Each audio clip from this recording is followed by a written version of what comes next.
Oh, wow. ये क्या है? ধরে বসলাম, হ্যাঁ? মেয়েদের শরীরে তো নরম হয়। তো কি খবর তোমাদের? আজকের এই ভিডিওটা আসলে বাইক লাভারদের জন্য খুবই ইম্পর্টেন্ট। মানে তুমি একজন ছেলে আর তুমি বাইক পছন্দ করো না, এটা খুবই রেয়ার ভাই। মানে আমার সিস্টেমে দেখো ভাই, আমার ভাই অ্যাক্সিডেন্ট করছে, আমি নিজে অ্যাক্সিডেন্ট করছি, আমার বন্ধু অ্যাক্সিডেন্ট করে আমার আকাশে বাড়ায় দিতে হয়েছিল, বাট আমার বাইক কিন্তু খুব বেশি ভালো লাগে। তো সব কথার এক কথা, বাইক হইলো ভাই ছেলেদের ইমোশন, বাইক নিয়ে কোনো কথা বলা যাবে না। হ্যাঁ, এটা অবশ্য ঠিক যে সবারই এক বাইক পছন্দ, বিষয়টা তেমন না। ভিন্ন কোম্পানি ভিন্ন মডেলের বাইক অনেকের পছন্দ। তো তোমার কি বাইক পছন্দ অবশ্যই কমেন্ট বক্সে কমেন্ট করবা। ओके। তো কথা বলতেছিলাম একটা মাঙ্গের নাতিরে নিয়ে, যে নাকি মোটর ব্লগের নামে অশ্লীলতা ছড়াইতেছে, যেটা দেখলে তোমরা বলবা ওরে বাবা ভুল করে রাখি ক্রমে চলে আইলাম নাকি রে। Oh, wow.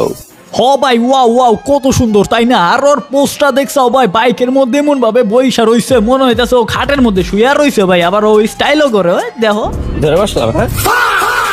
মেয়েদের শরীরে তো নরম হয়। হ্যাঁ তুই বাইকের পিছনে ধইরা বসতেছা কিন্তু টিপা টিপি এইগুলো করতেছ। এই মাঙ্গের নাতি, এইটা কি ধরনের ধরা বেটা? হ্যাঁ? কি জাল?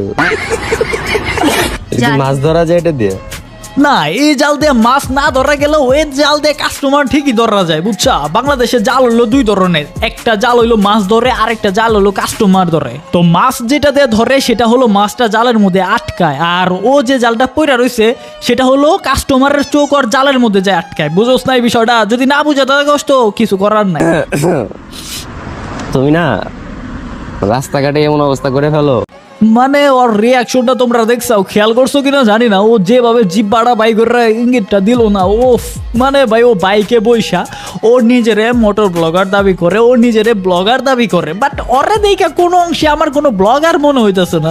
তোমাদের কি কোনো ব্লগার মনে হইতেছে? বাইক ব্লগিংটারে মানুষে এই পর্যায়ে লইয়া গেছে যেটা দেখার পরে নিজেদেরই লজ্জা করে, আর যে বাইকটা আমাদের ইমোশন ভাই, সেই বাইকটা নিয়ে ওরা নষ্টামি করে। বাই চান্স ধরো বাইকে যদি কথা বলতে পারতো, তাহলে বাইকে আসলে ওরে কি বলতো? ওরে বলতো তোর গন্ধযুক্ত পুটকিটা সরা ভাই আমার উপর থেকে, আমি নিতে পারতাছি না। ছি, এভাবে প্রকাশ্যে কেউ কি এসব কথা বলে? ভাই কিছু করার নেই, নিয়ম এটা। আর ওরা হইছে বুঝছো লুচ্চা আমার ফলোয়ার লুচ্চা। আমি ভদ্র ছেলে, এবার আমার ফলোয়ার এমন কেন?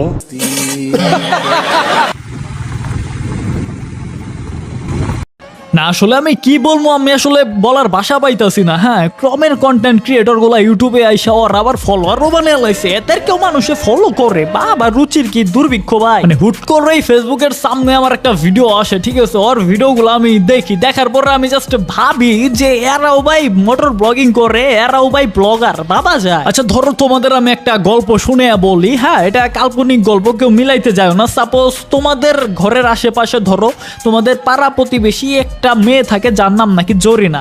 তো জরিনা সে ইনকাম করে। এখন তোমার বাড়ির মানুষ তোমারে বলতেছে বেটা জরিনা ইনকাম করে, তুই ছেলে মানুষ হয়েও কোনো টাকা পয়সা ইনকাম করতে পারস না, তোর তো লজ্জা লাগা দরকার। তো তুমি গেছো ভালো মানুষ জরিনার কাছে, যে জরিনা আপা আপনি কি কাজ করেন, এখন আমারে দেন, আমি এই কাজটা করতে চাই। সে সিম্পলি তোমার রিমো ডাউনলোড করে দিছে, তখন তোমার কেমন লাগবে?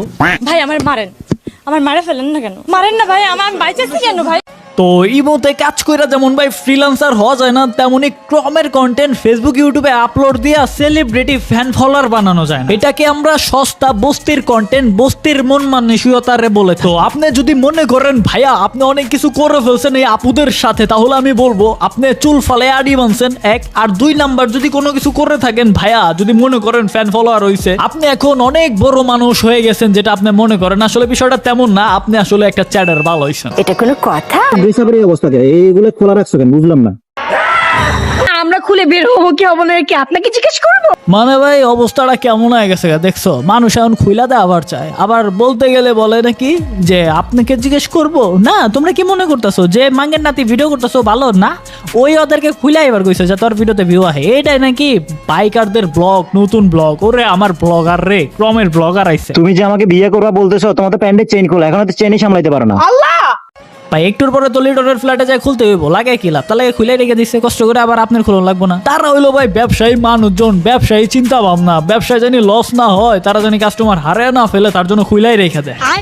এইটা যদি ভাই মোটর ব্লগিং এর অবস্থা হয় তাহলে ডে বাই ডে আমাদের বাংলাদেশটা গু হইতাছে। হ্যাঁ, আমাদের বাংলাদেশের সব কন্টেন্ট ক্রিয়েটর গুতে পরিণত হইতাছে। আর তোমরা খুশি হয়ে লাভ নাই, সাধারণ মানুষ খুশি হয়ে কোনো লাভ নাই। ডে বাই ডে আমাদের বাংলাদেশের কন্টেন্ট ক্রিয়েটর যেমন গু হইতাছে, আর সেই কন্টেন্ট ক্রিয়েটর গুগুলা খাইতাছে কিন্তু সেই সাধারণ পাবলিকেই। তো ভাই এইগুলো আসলে ফেসবুক ইউটিউবের কন্টেন্ট না, কন্টেন্ট আসলে ক্রমে। কিছু যদি করতেই হয় তাহলে প্রতিবাদ করো, কিছু যদি করতেই হয় এদেরকে ভাই বর্জন করো। আপনার মূল্যবান হাগুগুলা যদি পারেন এদের মুখের মধ্যে মারবেন, কারণ ভাই এরা এরা এরা কোনো অংশে মোটর ব্লগারের যোগ্যতাই রাখে না ভাই। হ্যাঁ, এরা যে বাইক হাতে নিছে জাস্ট টাকা পয়সা আছে দেখে বাইকটা কিনতে পারছে। আবেগের দিক দিয়া যদি ধরি যে বাইকটারে ছেলেরা কিভাবে পছন্দ করে, তারা আবেগ হিসাবে বাইকটারে দেখে, ওই হিসাবে যদি দেখি তারা বাইকটারে ওইভাবে দেখে না ভাই। ওই আবেগ দিয়া যদি তারা বাইক নিতে যায়, ইমোশন দিয়া যদি তারা বাইকটা কিনতে যাইতো, তাহলে ওই বাইক কেনার অকাত তাদের থাকতো না। আমার কথার সাথে যদি তোমরা একমত হয়ে থাকো তাহলে অবশ্যই কমেন্ট বক্সে লিখবা সহমত। আর এই ভিডিও লাইক দিলাম আমি 5000। অবশ্যই তোমরা 3 দিনের মধ্যে এই ভিডিওতে যদি 5000 করে দাও তাহলে ডে বাই ডে আরো নতুন নতুন কন্টেন্ট আসবে, একদম জায়গা মতো ভরে দেবো কিছু কিছু পাবলিক। তো দেখা হচ্ছে নেক্সট ভিডিওতে, ততক্ষণ তোমরা ভালো থাকবে, সুস্থ থাকবে, আল্লাহ হাফেজ।